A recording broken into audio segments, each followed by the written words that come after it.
Afterthought ReZero Season 2 Episode 21 Reunion of Roars. We're beginning to get to the emotional and narrative payoffs that have been building since the first core. I mean, loop after loop of horrendous, horrific, torturous events have led us to this point. We're finally getting to see our much deserved reward. So surely they can't unveil anything that'll shock me at this point. Well, ReZero, way to make me eat my words. My God, how matter of fact it was portrayed blows my mind, because to me it's a startling revelation. The fact that Roswaal, the man who brought Ram and Rem in with him, that took him under his wings, was one of the men responsible for destroying their village. But even more shocking is the fact that Ram is well aware of this, that despite this atrocity, despite being under the witch's delusions, it still seems that she has feelings for him. I mean, my God, the mental gymnastics you have to fucking do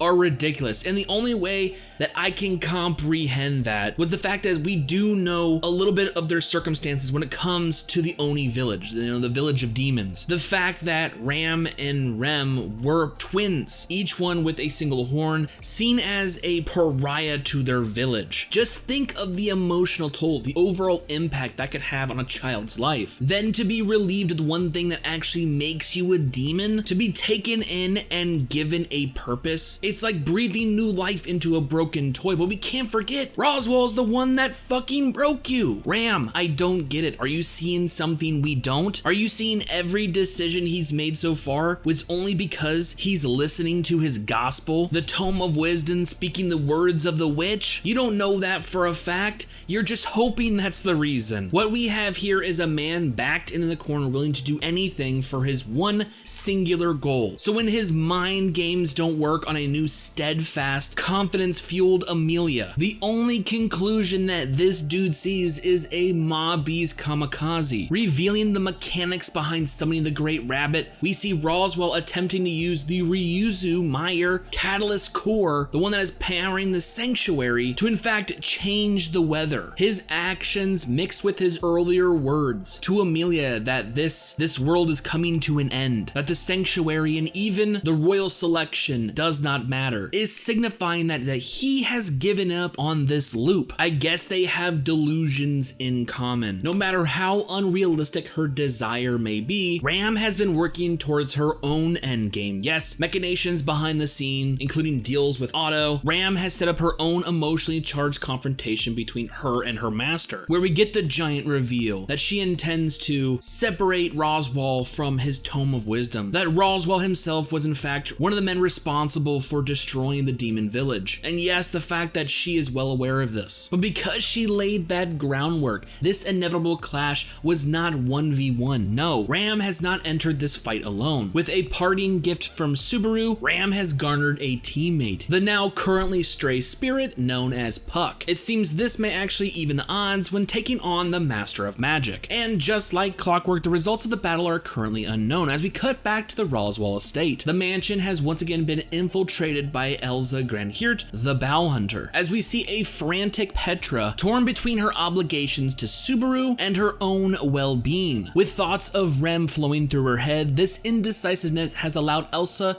to corner her prey. Luckily, this little maid is not alone. Before any blood could be shed, Frederica enters the battle, demanding that Petra listen to her and run away. But once again, she is stopped by her internal conflict. The handkerchief wrapped around her arm signifying the promise she made. Exhausted, she screams for help, but this time it does not fall on deaf ears. Our tracksuit hero finally arrives, and he is not alone. Consoling Petra, he leaves the heavy lifting up to his friend, as we finally get the much anticipated reunion between siblings. Once again, Garfield is face to face with Frederica, but of course the reunion has to be cut short. First things first, dealing with the Bow Hunter. Garfield, you may be a man, Tiger, but this is one bad bitch. You think you have what it takes to take down this monster? I guess we'll have to wait and see. Rounding out this episode, we once again see Subaru confront Beatrice, more confident than ever about securing her freedom, unshackling the mental binds that have kept her prisoner for the last 400 years. Honestly, today's episode was fucking amazing. Like I said, there's so much complexity and depth to these characters, it's fucking ridiculous. I'm trying to get into the mindset of Ram, where she's trying to still, I guess, save Roswaal Roswaal from what she believes to be the witch's grasps, the mental delusions placed on him by following the Tome of Wisdom. But it does lead me to wonder how much of that is actually him versus being under the witch's spell. I mean, it doesn't negate the fact that he was in fact the one, at least admittedly, he is one of the men responsible for, destroying the demons, relieving you of your horn. But just seeing her willing to go the distance, it really is kind of awe-inspiring. I just can't get with her reasoning though. Another amazing point is the conversation between Roswaal and Amelia. He's trying to find any semblance, any connection between him and Subaru. So when Amelia literally shuts him down, drops his jaw, you remember? Roswaal literally is putting the pussy on the pedestal. Pardon my French. He worships Echidna like a fucking goddess. So when she reveals the fact that he called her useless, that he called her a pain in the fucking ass, to see the shocked expression on his face was so fucking priceless. And then witnessing her enter in to take on the next trial, he really is a man grasping at the straws. I mean, this loop is no longer abiding by your carefully laid out plan in your little fucking book. But it's so funny, right? That a man regarded as a fucking master of magic, a fucking genius, has he not once stopped to think that maybe, possibly, he could achieve his goals by, working with Subaru? I mean, this is his mentality for the last 400 fucking years. Maybe it will take suffering another complete loss, this time at the hand of Subaru, for him to finally change. That's if he can change. Last but not least, I love the reunion between siblings. The fact that while Frederica, at least from Garfield's perspective, has physically changed, I think she notices that he has emotionally changed. There are those sparks in his eyes. I mean, just the fact of him leaving the sanctuary is monumental, but they still have a pretty steep hill to climb. They're taking on the fucking Bow Hunter, or at least Garfield wants to. I can't worry about you and go all out. You need to fucking dip. Take Rem, get the fuck out of here. Which leads me to the possibility of next week's episode. Not only are we gonna get that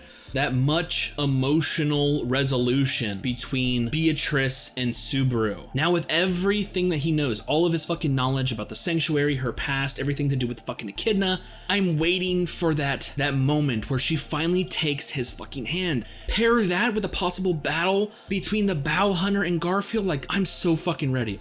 This is how you gear up for the climax of an arc, the climax of a season. Like, all of this going on, we still have fucking Roswaal and the potential of the Great Rabbit returning, the final trials, like, this series is without a doubt one of the most satisfying shows to watch. It's a true roller coaster of emotions. They drag you down to the emotional pits of hell, all while building upon each loop, leading us to our inevitable cathartic payoff. I can't think of any series that does that better. So with all that being said, and more ReZero next week, I honestly cannot wait for future episodes.